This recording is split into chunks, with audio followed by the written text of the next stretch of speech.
to do void glooms in general. Now, if you want more content like this, please make sure to like and subscribe. Okay, let's get on to the video. Similar to the previous video's guide for right-click mage, this video will have the same structure. This structure will be followed throughout the whole video, assisting you for what purchase you need next and ranking each from most important to least important. And don't worry, the timestamps will be below, so you don't have to spend hours looking around and skipping forward and backwards, so I got you, don't worry. I got you, homie!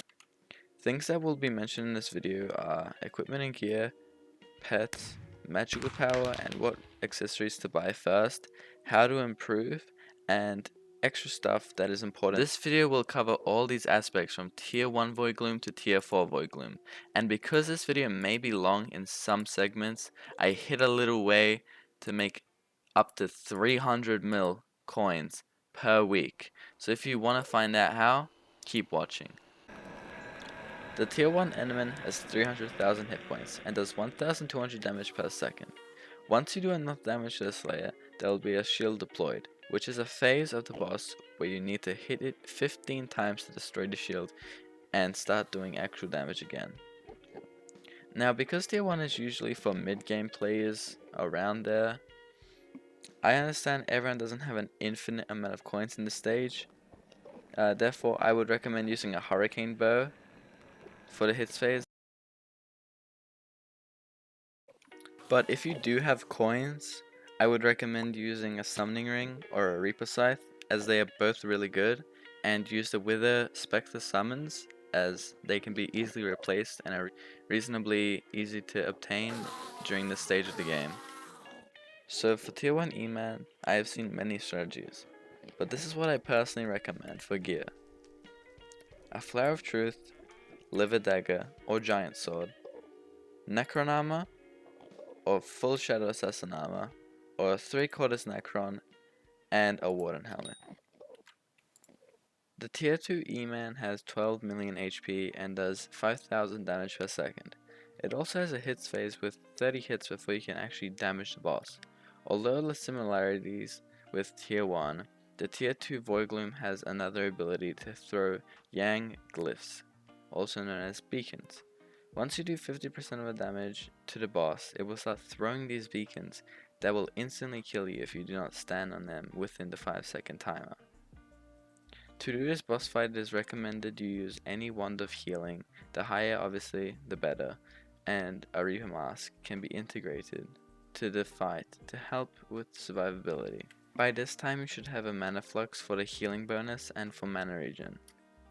For this stage it is important to either use a whale pet or a baby yeti, it's really personal preference, and also have a magical power of at least 450 and reforge either silky or shaded.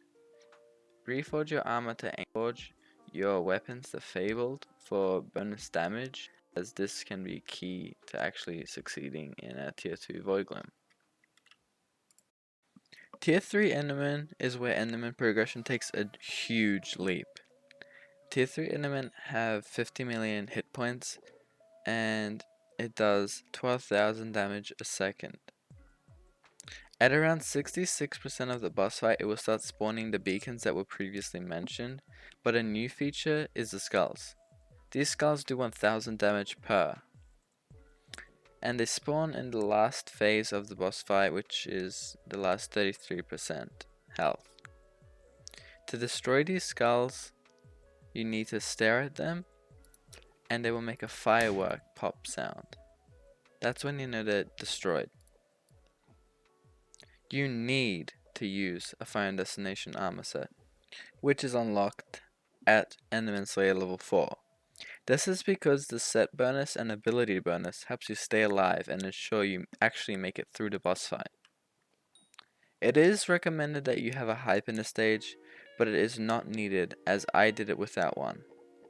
For the weapons, use a giant sword until you reach the requirement for an atom split.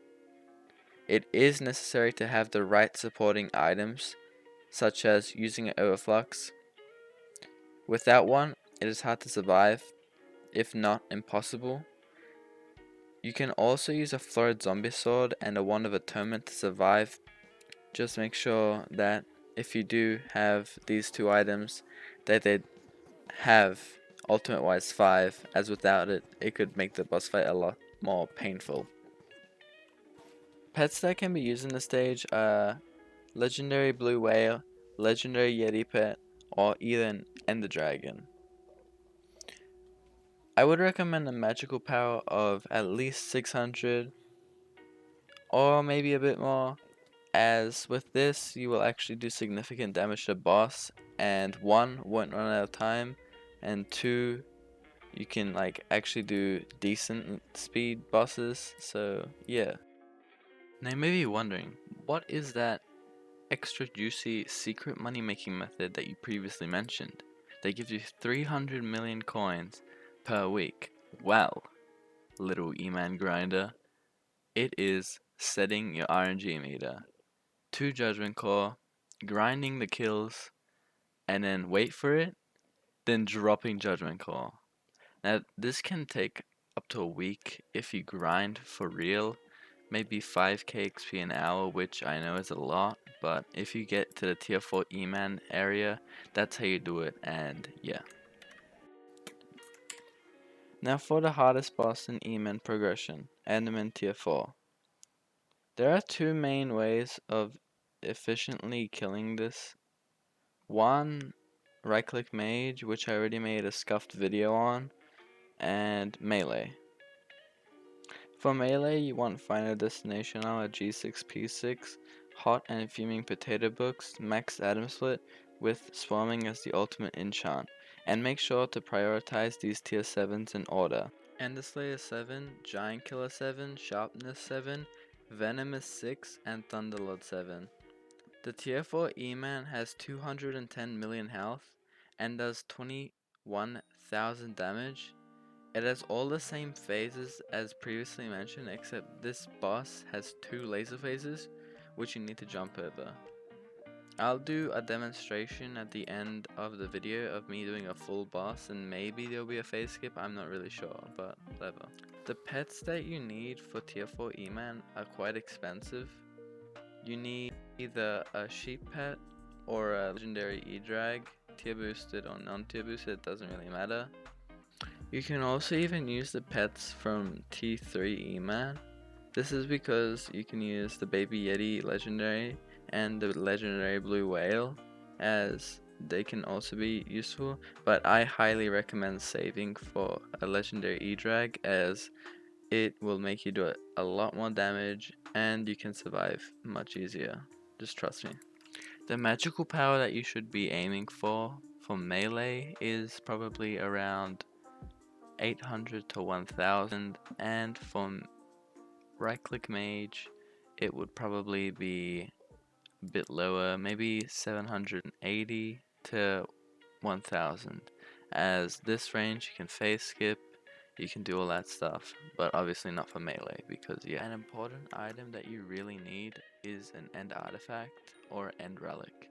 This is because the damage reduction bonus that it gives you, and it means that you can survive your E-Man tier 4s much easier. So I suggest like investing in it, possibly, I don't really know. Whatever you can do. Now for the E-Man tier 4 I promised at the end of the video. Hint, I did drop RNG, but yeah, it made me kinda sad.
thank you for watching this video. I put a lot more effort into this one as I thought the first video I made was quite bad in my opinion. So I hope you enjoyed it. Be free to comment any suggestions, any things I should add to the video. Just please be nice. Thank you. Bye.